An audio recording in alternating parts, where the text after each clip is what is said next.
സഹൃദയരെ, അഹമ്മദാബാദ് വിമാന ദുരന്തം ഇന്ത്യ കണ്ട രണ്ടാമത്തെ വലിയ ദുരന്തമെന്ന് നമുക്ക് പറയാം.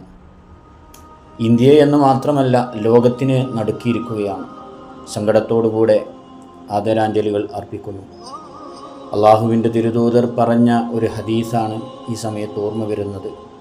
കുൻ ഫിദ്ദുന്യ കഅന്നക ഗരീബ് ഔ ആബിറു സബീൽ. നീ ഈ നശ്വരമായിട്ടുള്ള ഈ ലോകത്ത് ഒരു വഴിയാത്രക്കാരനെ പോലെയോ ഒരു വൈദേശികനെ പോലെയോ മാത്രമേ ഉദ്ദേശിക്കാൻ പാടുള്ളൂ.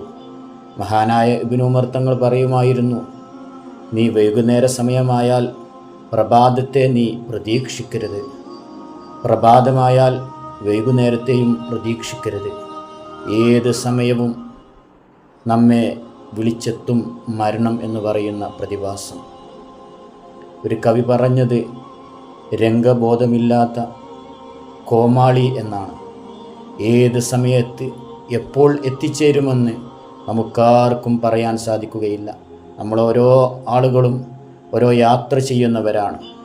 അള്ളാഹുവിൻ്റെ തിരുദൂതർ പറയുമായിരുന്നു, നീ നിൻ്റെ വീട്ടിൽ നിന്ന് ഇറങ്ങിക്കഴിഞ്ഞാൽ ബിസ്മില്ലാഹി തവക്കൽതു അലല്ലാഹ് ലാ ഹൗല വലാ ഖുവത ഇല്ലാ ബില്ലാഹ് എന്നുള്ള ദിക്ർ ചൊല്ലിയിട്ടേ നീ നിൻ്റെ വീട്ടിൽ നിന്ന് ഇറങ്ങാൻ പാടുള്ളൂ.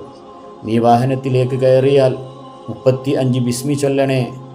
അതിനുശേഷം സുബ്ഹാനല്ലദീ സഖറ ലനാ ഹാദാ വമാ കുന്നാ മുഖ്രിനീൻ വ ഇന്നാ ഇലാ റബ്ബിനാ ലമുൻഖലിബൂൻ എന്നുള്ള ദിക്റും നീ യാത്രയ്ക്ക് മുമ്പായിട്ട് ചൊല്ലണേ. ഇത് നമുക്ക് നമ്മുടെ ജീവിതത്തിൽ പ്രാവർത്തികമാക്കാം. മരണപ്പെട്ടുപോയ എല്ലാവർക്കും അവരുടെ കുടുംബങ്ങൾക്ക് ക്ഷമ പ്രദാനം ചെയ്യട്ടെ എന്ന് സാന്ദർഭികമായി ദുആ ചെയ്യുകയാണ്. അസ്സലാമു അലൈക്കും വറഹ്മത്തുള്ളാഹി വബറകാതുഹു.